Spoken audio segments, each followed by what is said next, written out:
Hi everyone, Anne O'Connell with OC Publishing here, and welcome to the author journey. Today's author journey, we are celebrating. We love it when there's book launches looming, and this book launch coming up on Friday, which is International Women's Day, March 8th, is Awfully Hilarious period pieces, and I'm very lucky to have an advance copy here. They're hot off the press and very excited to have that in hand before launch day.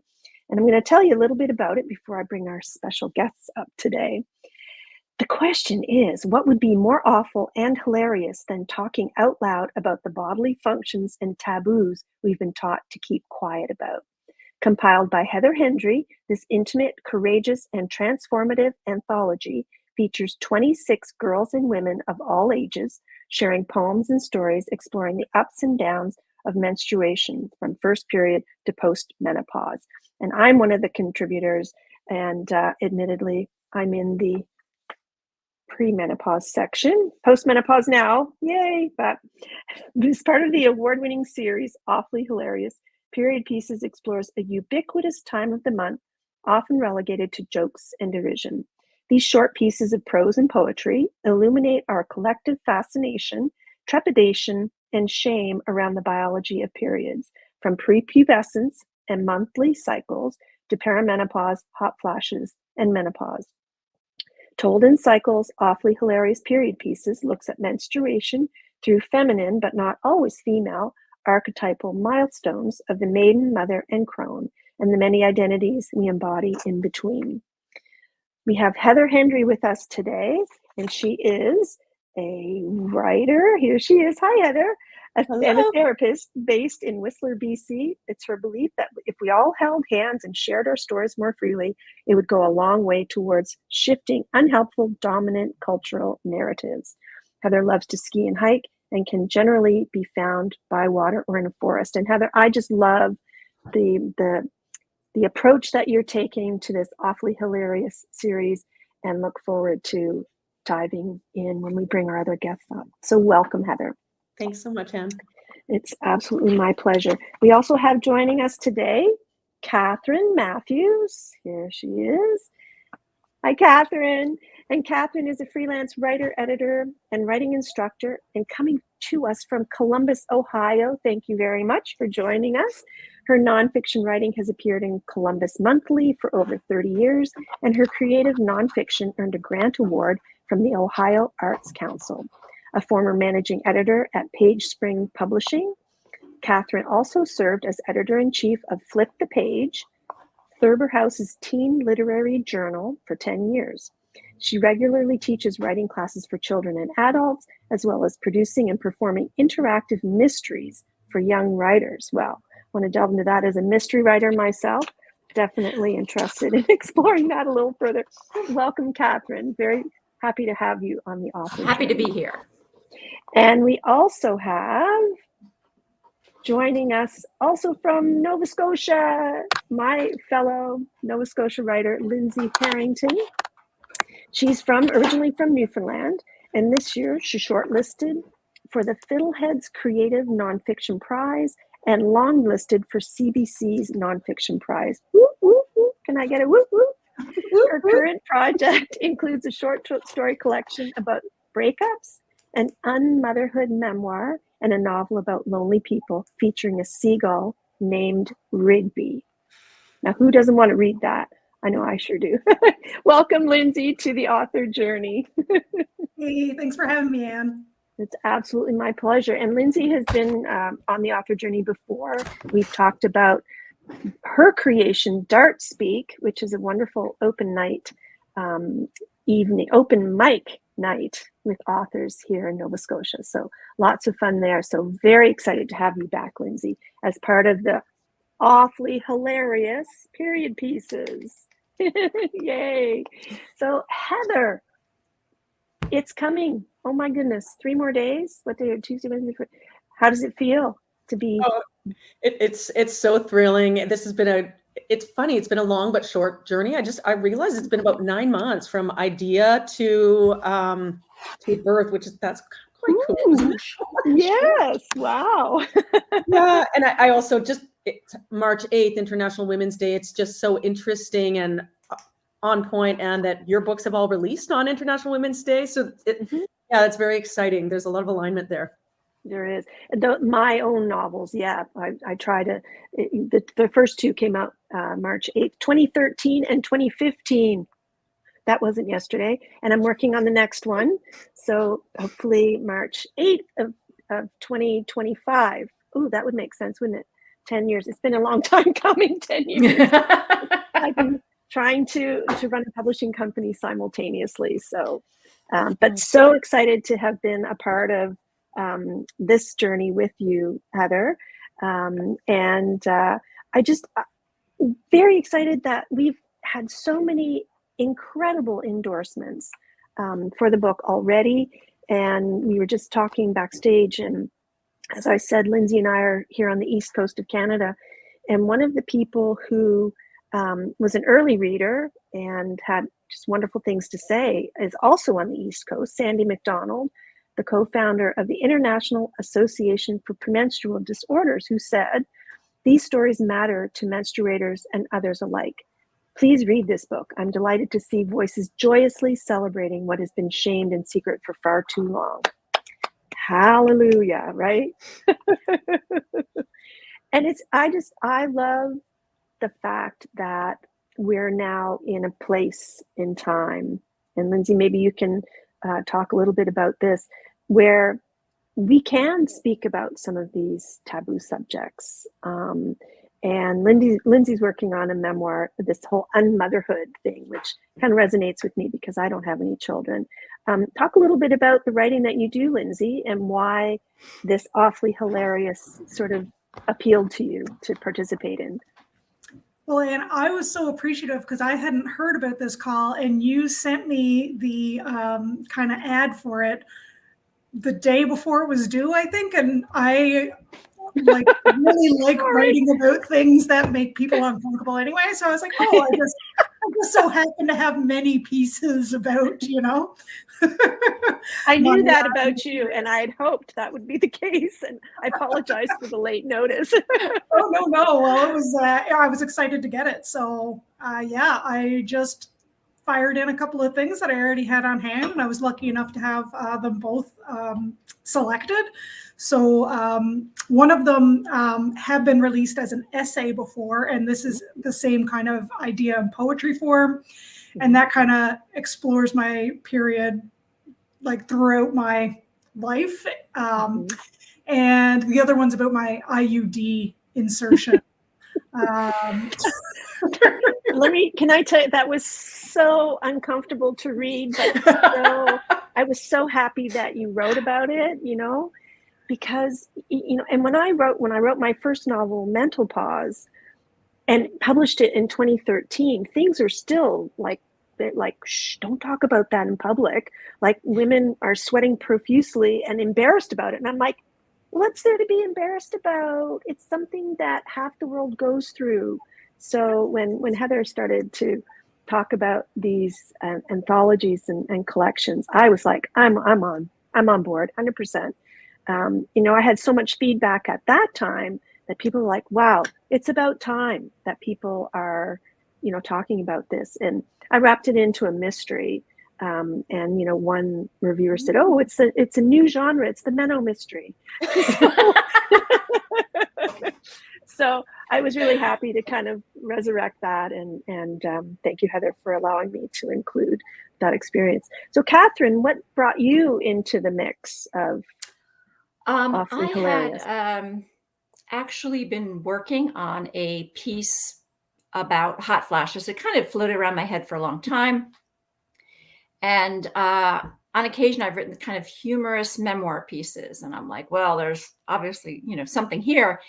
And so I had been working on it. And one of my writer friends knew I was, hammering away at this. And he spotted, because he's always he's so good at finding publishing opportunities. He spotted this, sent it to me like the day before Heather was asking. I was like, okay, why not? And so I, did a little work on it. because I had been using it for a grant proposal for something else. And yeah, I think I sent it in at 1 o'clock in the morning. I'm like, I hope that's okay. You know? And yeah, and thankfully Heather thought it was funny, and so she told me that she wanted to include it.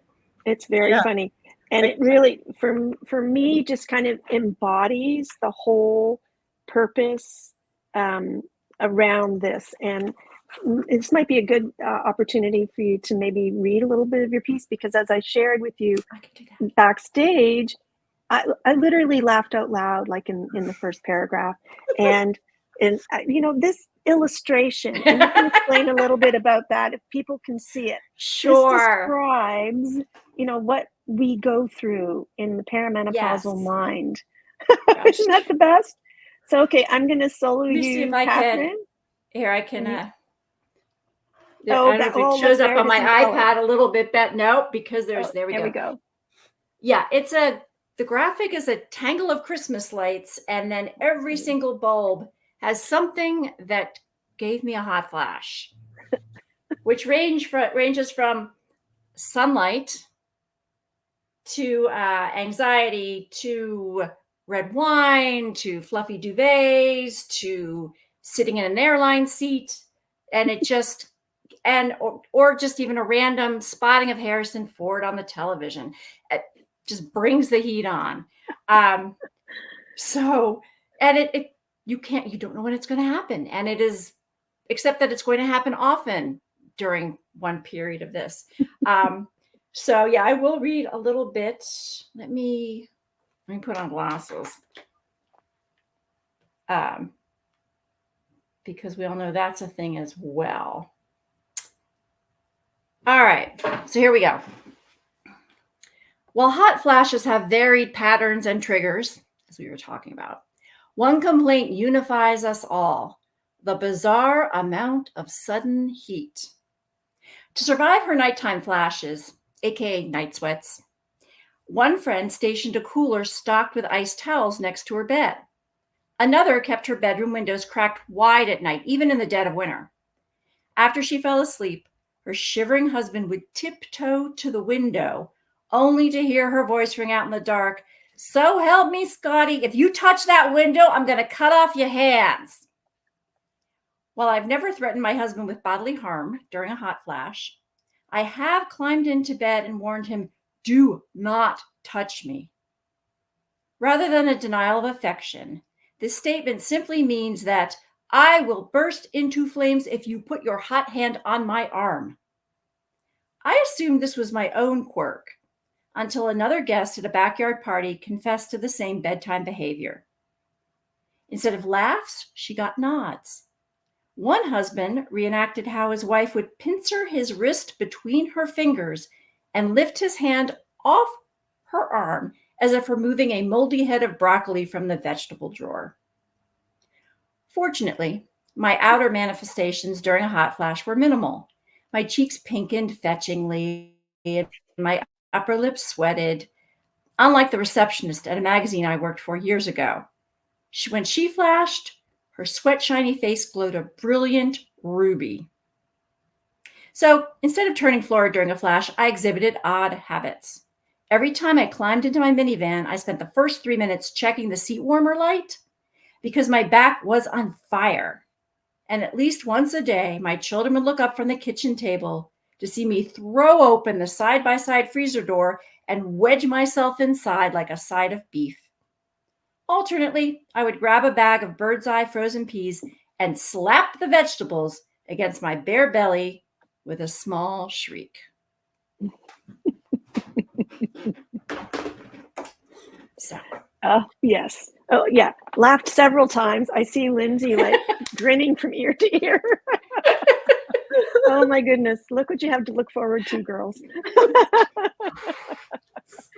And you know what? Just embrace it. And that's just sort of, you know, the feel for this series. And Heather, I think that, you know, your life experiences and, you know, things you've been through really have led you to a place where, you know, it's time to embrace the the not so pretty stuff, like the messy stuff. And, you know, it's like finger painting. I used to teach preschool in a previous life. And I used to tell the parents, don't bring your kids in their Sunday best. Like, we're going to get messy and we're going to love it.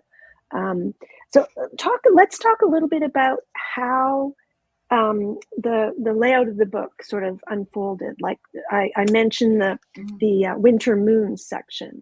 So the winter moons being the sort of menopausal section that Katherine and I fall into. Talk a little bit about why that came about. Yeah, absolutely. Thanks, Anna. That was a decision that was made in collaboration with our editor, Megan Power, who's based here in Squamish, where I am too. And I was going to say, it's so funny you just mentioned finger painting. That's the name of my piece in the book, which gets really messy and finger painting with, you can imagine. And I was also going to say, Katherine, it's very cool to hear how quickly your story came together, and the fact it's called In a Flash. You pulled that together in a flash. Oh, good. Brilliant. I'm glad you talked about the layout of the book, because one of the things is it's around challenging some of the ways that we have done things, that some things we do make sense, and other conventions that we have are perhaps not the best way to do things, or perhaps very harmful to people. So we really wanted this to be not a linear structure, but to follow more of nature's cycles. And we're talking in here about cycles. And so we've structured it around moon cycles and seasons. And the seasonality of it is it begins with a poem actually by an 11-year-old local here to Squamish, and then moves through the cycle of pre-first menses to first menses to the experiences in between, and then towards menopause. So beginning with spring, coming to winter, and then how the end is the beginning also the end, that it cycles through. But that's how we laid out the book. In the sections, there are different numbers of stories and poems per section, but it follows that flow. And I love that you've got, you know, the kids that are entering into puberty. I mean, those stories are really quite poignant, you know, and it just brought me way back to when my first period. Of course, we all remember our first periods, right? Mine was on a train. All right. 14 years old. I was kind of late. I was doing an exchange program, a French exchange. It used to be an organization called the CCCJ that did these exchanges. I had a gal who came here for 2 weeks. And then the day before we were leaving, 28-hour train ride from Halifax to Quebec City, I think it was, I get my period. I'm like, Mom. So she gives me all the equipment, all the stuff and the belt and all that kind of thing. And I get on the train, and in the first hour, I've gone through everything. So I spent most of the train ride sitting on the toilet, bleeding to death. I really thought I was dying. It was terrible. Anyway, so that was just like, my scalp is tingling from the memory of it all, right? Now, you talk about poems. So, Lindsey, how about you entertain us with a poem from Awfully Hilarious Period Pieces? Would you like to do that for us? Yeah, sure. And it's funny when you talked about how when you got your period that you told your mom right away. I didn't tell anybody for years. I was so embarrassed, and I didn't think it was any of their business. Interesting. Sad to be embarrassed about something that's just so natural, right? Yeah, and that's why it's so cool to hear about this like 11-year-old who's, you know, willing to write about this sort of stuff. Amazing if they're able to do that now, what they're going to do as they age, eh? Yeah, absolutely. And us older ladies need to set an example and encourage that and really applaud what they're doing. So absolutely. Absolutely. Yeah. So I'll read just a couple of stanzas from the poem that I have in the book called Casting for Meaning. And I'm in a bit of it's great timing because I'm in a bit of a poetry jag right now. I'm doing a fundraiser for our Writers Federation, and I'm writing poems for donations. So if you donate to the Writers Federation of Nova Scotia's Writers Rumble, I'm custom writing a poem for anybody who sponsors me. So I've been writing a ton of poetry, so I'm very happy to read this one right now. And it's called Casting for Meaning. The happiest I ever saw my father was on a fishing trip. Stress and swear words as we lurched along the dirt road onshore. Strained conversation as we wrangled the boat offshore. My brother, hungover, puked over the side of the skiff. Vomit mingled with the gasoline rainbows trailed by our motor. A salmon bit, the fight an elaborate back and forth. In all our communication, I had never seen such give and take. My father and the fish understood each other and the exchange. But he would return the tender pink flesh to the lake, right permits not in place. Still, the battle was delicious. A less pleasant expedition at a younger age. I complained of flies and he huffed and coated me in DEET. My eyes stung, but I dared not complain a second time, preferring blindness to going home a disappointment and being left behind the next time around. That same trip, I swallowed words as a fish flip-flopped in the bottom of the boat, rainbow scales catching early morning light, its gills gasping rhythmically, seeking air unavailable to it. I longed to toss it overboard or bash its skull in, but I've never had that sort of nerve. I'm going to jump ahead to the piece where I get my period, since that's the most I started my period while fishing. The tongue of fabric lining my underwear, tasting iron for the first time. Clots of uterine lining like fish guts thrown overboard for gulls. At home, I scrubbed the rusty stains in the bathroom sink, not comfortable enough with my mother to disclose. I wadded toilet paper to catch the blood.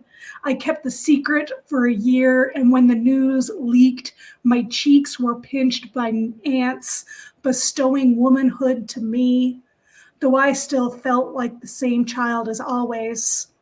I feel like that same child still, uterus just as unutilized.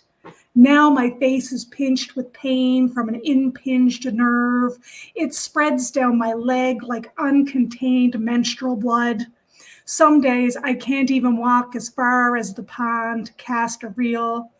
Despite my dilapidated body, I am still that child, tongue bitten so hard that I taste blood. Oh my God, your stuff just sends like chills down my spine. Thank you so much for sharing that. And for anybody who's watching, I want to actually say hi. Sue Slade has joined us. She says, hello, everyone. Thanks for joining us, Sue. Sue's at the Dartmouth Book Exchange, a huge supporter of authors right across the country. And she also says, she says, mine was on a sleepover for my 12th birthday. Oh, gosh, isn't that just tragic? We just, but again, wouldn't be so tragic or heartbreaking or gut-wrenching if it wasn't so taboo to talk about. But we're going to smash right through those taboos, aren't we, Heather? That's right. Yay! And also, I just wanted to give a little exposure to the first one, Awfully Hilarious Stories That We Never Tell. So love that. So there's now 2, and I know there's probably another one in the works. But while we're chatting, I also want to let people know where they can get, there we go. So here is the website for Awfully Hilarious, and you can learn a little bit more about how it came to be and the whys. Order your copy. So right from the website, there's an opportunity to order your copy, and you'll find that it's available from most of your online retailers, and you can order in copies to your local bookstore as well. I also wanted to share that we will be doing an East Coast launch here in Halifax, and it will be on March 14th at Venus Envy. I'm trying to get this new tab up here. There we go. And you can join us both in person and remotely. So there's 2 ways to join in on the fun on March 14th. We'll be doing readings. We'll have some special treats. I don't want to give it away, but do go to Venus Envy. And it's an excuse. I've been wanting to check out this store for a really long time. So now I have a professional reason to go and have a look around and carry my bag proudly as I leave the store, right? Yeah, and they have a great book section in Venus Envy for sure. So Yeah. we'll have hard copies for sale there, and we'll be signing them. And I should interject because I looked up the website. So Venus Envy is a sex shop, right? Yes, that's correct. So fun. Yes, yeah. Just in case you didn't get the nuance, right? So we'll get some not only some books, but maybe some other materials as well. So that'd be fun. That'll be so much fun. So yeah, please do join us. So Heather, what is happening launch-wise on your end? Well, I'm hoping to join in virtually for your launch. So thrilling. And then on that same day, the Whistler Library is hosting us to a reading there. That's March 14th. And then a couple of weeks later, we'll be doing a reading at the Squamish Library. So these are all on the west coast here of Canada. Mm-hmm. And then this will be really fun. Also, at the end of May, we're going to be having a period party at one of the local bookstores here in Squamish. It's called Gather. So we'll have on-point themed snacks and beverages and such. Mm-hmm. And then I look forward to seeing a number of other launches arising both virtually and in person across the continent. Actually, a number of the other contributors have been in touch with some ideas. So I'm very excited, and we'll keep you posted on what else is to come. Excellent. Well, we're also asking folks who come to our launch on March 14th at Venus Envy at 7:30. What was that time again? 7:30. Yes, we kind of went back and forth, and thank you for coordinating that, Lindsey. We will be also collecting donated period products that we'll bring to a local charity. So if you plan to come to the East Coast launch of Awfully Hilarious Period Pieces, please bring a donated period product, pads or tampons or diva cups or whatever. Maybe even period underwear. There's so many different options these days that have come about, thank goodness, that are environmentally friendly and maybe a little easier to use. So any other thoughts or things that we want to share while we've got everybody's attention? We got a couple minutes left. I was just going to say something about the first poem in the book, if that's okay. Yes, please. Yale Letchford and the Wind, when she talked about it being spring, summer, fall, and the fall section tend to be with more menstrual related distress. That's where my finger painting piece falls in. And there's more story there about why I wrote that piece. But her story was her poem, Yale's poem, was originally going to be called "I Want My Period, God Damn It." And the point of this, that if we can really start to talk more openly and dispel the taboos around this subject, that this is a really monumental, important part of being human. And so half the planet experiences it, right? Yeah. Right. And so it really does dovetail nicely with your work as well, Heather. Like, talk a little bit about the work that you do. And so in my day job, I work as a clinical counselor, and a lot of that is around really creating a space to hear stories where people have experienced pain or shame or something that they've been afraid to share or for whatever reason have held close. And there can be something so validating and supportive when we share our stories in a safe space and recognize that, hey, I'm not alone. There's someone here hearing my story with me, and potentially someone might even answer and say, same, that I had the same experience, or, oh, I really feel you. If I wish I'd been there to give you a hug in that moment. And just how potent that can be.